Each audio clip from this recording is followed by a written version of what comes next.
What is going on, everybody? Tyler Brandt back here with another video. What did you think of that Thursday night football game? First and foremost, the Houston Texans, the Kansas City Chiefs kicked off our season last night on Thursday night football, and it was a pretty good game. I wish it would have been maybe a little closer, but then again, maybe I don't because I had the Chiefs minus 9.5, and I'm 1-for-1 to start the season. I will also say the Chiefs look like a pretty gosh darn good team. I mean, they were great last year. They won the Super Bowl, and it looks like they're even better than they were last year, especially with the addition of Clyde Edwards-Helaire. It looks like they're going to be a very, very tough team to beat all season long. New England, of course, goes into that building in just a few weeks and plays them. I believe that is week 4. So we'll cross our fingers for that one. It is certainly going to be a doozy. But without any further ado, let's keep talking about our boys, the New England Patriots. Part 4 today of 4 for our schedule breakdown. This is the home stretch of games, how I get them to 11-5. And we're going to wrap it up here. We're going to wrap up the week. And then the next time you'll see me, it'll be Miami Dolphins Sunday pregame. And we'll be talking about everything that you need to know ahead of the Miami Dolphins game. So, without further ado, the New England Patriots are 8-4 after 12 games in my projections. And now we head towards the home stretch of the season with the Patriots controlling their own destiny, going home for the last few games of the season.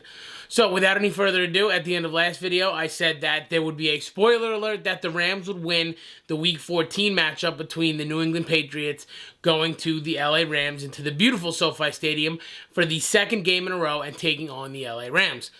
Now, I think regardless, I'm probably, or I could be wrong about one or two of these, and I think they're going to flip or flop, but I just think they're going to split this 2-game stretch. I think you're asking for a lot of a team to, A, already go to the West Coast once this season, but then go back to the West Coast, virtually spend 2 weeks of game prep there, and play 2 teams on the road in both LA and the LA Chargers and the LA Rams, of course. So I think you're asking a lot of a team. I think they're going to split this series, and I'm going to give the game to the Rams because out of the Rams and the Chargers, I think the Rams are the better team, if so, only marginally. With that being said, the Rams haven't really added anything special this year. They're really honestly in salary cap hell. They've done a terrible job managing this cap. They've overpaid Jared Goff. The mess that they're still in with Todd Gurley. They just honestly overpaid Jalen Ramsey. So they're just honestly not in a good spot. They've lost Corey Littleton, who is, I believe, for 1 or 2 years, their leading tackler. Dante Fowler Jr. is gone. Nikel Roby-Coleman's gone. Greg Zuerlein, the kicking game for what it's worth, he's gone. He's in Dallas now. So, again, it's just this team is getting worse year by year. I think 2018, the year the Patriots beat them, was the year for them that everything was right and it was all put together. But I think now they'll be just as good, if not worse, than they were last year when they missed the playoffs. Sean McVay is a very good head coach in this league. He's a very good offensive mind in this league. I will say Belichick has his number. So, of course, in the Super Bowl, going 1-0. So, I think that McVay probably has to have a little bit of a chip on his shoulder here. And I think that that's probably going to be the difference in this game. You know, I do think that they're better offensively than they were in the Super Bowl. I think, you know, not having Gurley when they relied on Gurley so much in that Super Bowl and him being banged up, this offense has really shifted. I think it's going to be for the Rams about their passing game, and they have probably on paper one of the better passing attacks in the league. I mean, Robert Woods is one of the best wide receivers in the game. Cooper Kupp is one of the best wide receivers in the game. They're going to be able to spread the ball out like that. So I think that they're going to just throw the ball all over the field, or they're going to attempt to.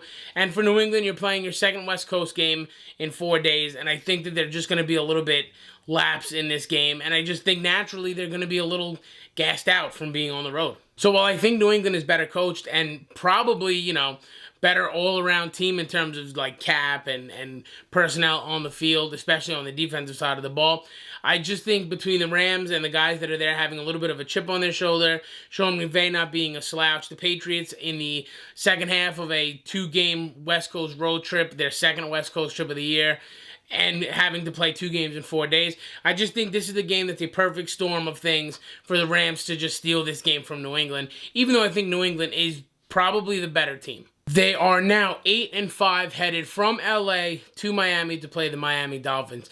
This is another game I feel like it could be a little bit of a trap game scenario depending on how the Miami Dolphins do this season. I'm not going to break down the Dolphins the same as I broke them down in week 1. You kind of know my feeling on them. At this point, we might see Tua Tagovailoa, and that could be some sort of an advantage for New England being the rookie quarterbacks against Bill Belichick. So with that being said, I think seeing Tua Tagovailoa would help New England. But I also think if this Miami team is really good or a pretty talented team, which on paper they are, this game will become a real grinded out game for New England. However, with that being said, I think they should be able, again, to move the ball pretty normally without much of an issue, especially running the ball, short, intermediate passing game. I think they'll be okay, and I think that they can get Miami again, especially if Tua Tagovailoa is starting that game for Miami. Off of the loss to the Rams and the win to Miami, the Patriots are now 9-5. The last 2 games of the season, they come home and they play the Bills and the Jets in that order. So we go to week 16, they play the Buffalo Bills. Now, again, not going to break this down too much. You know my feelings on the game. This game is under the lights in Gillette. At this time of the year, there may be fans in the stands, not to full capacity, most likely, but there will probably, or I'd assume maybe there'd be some sort of fans in the stands, considering how well the Chiefs managed their fans last night during the game Thursday night. So, with that being said, I think the home field advantage will help New England here. Again, Josh Allen is yet to beat New England. I'm not going to pick them until he beats New England and proves something. I think, this is a team, the expectations, I can give you all that, role that I did the last time we talked about the Bills. But being at home under the lights in Gillette with probably a playoff berth on the line, I'm sorry, I'm taking Bill Belichick. And I'll even acknowledge that maybe that earlier season game in Buffalo, maybe New England loses that game. I don't think that's a lock by any stretch of the imagination. So I think if they split, they lose that first game, but there's no way they're losing this game in Foxborough with the division on the line. And finally, week 17, believe it or not, Sunday, January 3rd, 2021. Happy New Year, the second time the Jets and the New England Patriots play each other. Again, this game is at Foxborough in Gillette Stadium. And at this point of the season, I know there are a range of emotions on how the Jets can finish and whether they will be very competitive, whether they'll just be kind of an average team. I lean towards more of an average team, but again, I'm not going to break down the whole matchup, but I just think at this point the Jets probably play, or trying to play at this point, spoiler for a New England playoff berth. And again, at this point in December football, I'm not going to go against Bill Belichick. This is when the Patriots operate at their best. Normally, 2019 was certainly not the case, but by December football, the Patriots are all systems go on what they want to do, especially when they're getting into the playoffs and they're controlling their own destiny into the playoffs. So I just think at this point, the Patriots will be, if they're going to compete this year, a well-oiled machine, and the Jets will try to play spoiler, but I just don't think that it'll go very well. There you have it. After the Jets game, the Patriots win. They finish their season at 11-5. That is my game-by-game prediction for every game of the New England Patriots schedule. A few things I do want to say, though. I think 11-5 is the ceiling. If every game goes as New England wants and this team gets better as things go on, I think they can hit 11-5. Realistically, looking at this schedule, I think the first game in Buffalo could be a real trip up. I think Buffalo is a very talented team, and I think we'll get a load of what Buffalo is going to be week 1 against the Jets in a defensive game.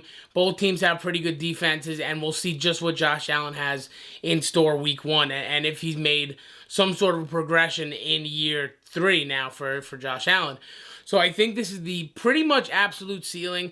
I'm likely to have missed a game or two. 9-7, 10-6 is probably where everyone's happiest. I still think they're going to win the division, and I think there are parts to this whole schedule thing that I just hang my hat on that I wouldn't really change, and that would be something along the lines of Josh Allen never beating New England, Sam Darnold never beating New England, Tua Tagovailoa being a rookie against New England. So there are certain parts that make me feel confident no matter what. There are other parts that I get a little shaky. I very much assume they're going to lose to Seattle. I very much assume they're going to lose to Kansas City. If the Chargers or the Rams are good, I don't trust that West Coast road trip.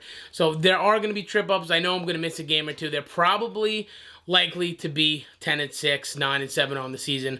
But I'm going here for the ceiling for the Patriots. I'm a glass half full kind of guy. So there's my 11-5 prediction and the game-by-game breakdown of the Patriots schedule in 2020. So with that being said, that is going to do it for your 4-part wrap-up for the schedule. We are done with off-season, with off-the-field conversations, unless something breaking news happens, of course, over the course of the regular season. But it's game day now. Everything is focused on the field, what the Patriots are going to do, and how it reacts to the NFL, and how it all affects what they're going to do this season. So now we're going to get into the really, really fun stuff. And I just want to give you my plan, or at least what the move is for the regular season as we really start to hit, hopefully, an uptick in content. My plan, first and foremost, is to have a video ready to go out the door by Sunday morning. Because honestly, talking to the family here, the 93 subs at the time of recording this, I don't want to take you away from Fox NFL Sunday. I'm never going to compete with stuff like that. So if you're going to watch, tune in Sunday morning. We'll break down the Patriots and the Dolphins coverage, or the Patriots and whoever they play. We'll watch the game. I live tweet the games the whole time. If you follow me on Twitter at the Tyler Brandt, on Instagram at Talking Pats, I'll be very active game day. So get involved, get in the conversation. I'll chop it up all day while we're watching the Pats. So pregame Sunday morning, I'm trying to do a postgame live stream every week. I don't have the equipment for me to give you a quality piece of content with a live stream right now. So the first couple weeks, it's probably going to be a pre-recorded up Sunday night, Monday early morning, depending on the game. So that's going to be a little bit of a roadblock right now. But down the line, I want to give you a live stream at the end of every game. It's something I want to do. Middle of the week, we'll probably talk about, the matchups coming up, stuff like that. And then in the week and then every weekend, we'll break down. That Sunday morning will be, the complete game plan, what's going on with New England, if we can get some actives, inactive injuries on both sides, stuff like that. That's the way I really want to do it. So that's the plan. Things can definitely change, especially in my personal life, and things could change, stuff like that. But as of right now, that's the plan. I'm not going to ramble anymore. I already told you to follow me on Twitter at the Tyler Brandt, on Instagram at Talking Pats. Subscribe if you haven't already. It's going to get fun. Now we're headed to the regular season, and I can't wait for it. Once again, I'm Tyler Brandt. That was a mouthful. Subscribe. I'll catch you Sunday morning when the Patriots play the Dolphins in Week 1.